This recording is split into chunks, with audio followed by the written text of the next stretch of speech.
Welcome to our channel. Today we how to configure TikTok Pixel for web events with GTM step by step clearly.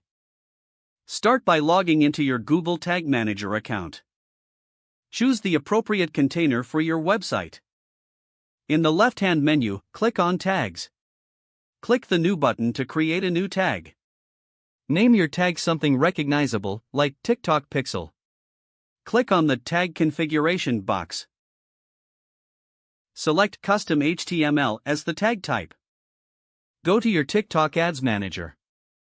Find the TikTok Pixel code and copy it. Paste the TikTok Pixel code into the custom HTML box in GTM.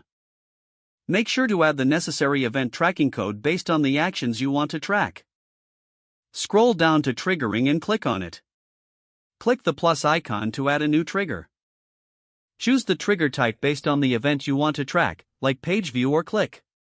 Configure the trigger conditions according to your requirements.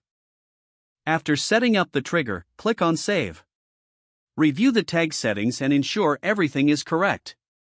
Once confirmed, click Submit in the upper right corner.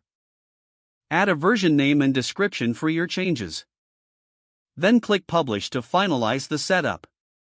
Now, navigate to your website to ensure the TikTok Pixel is firing correctly. You can use the TikTok Pixel Helper Chrome extension to verify that the Pixel has been configured successfully. If everything looks good, your TikTok Pixel is now set up to track web events using Google Tag Manager. If the page does not load, refresh the browser or try again in a private or incognito window. Make sure you are using the correct email address, then retype it carefully to avoid small typos. If your password is not accepted, use the reset option and create a new strong password you can remember.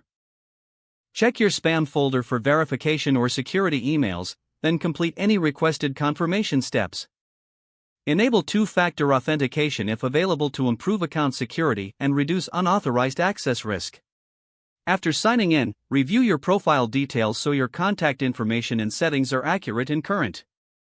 If you see an error message, note it down and try again after restarting your device and internet connection. Log out when you finish, especially on shared devices, to keep your account and payment information secure. If the page does not load, refresh the browser or try again in a private or incognito window. Don't forget to like this video and subscribe to our channel for more step-by-step tech guides.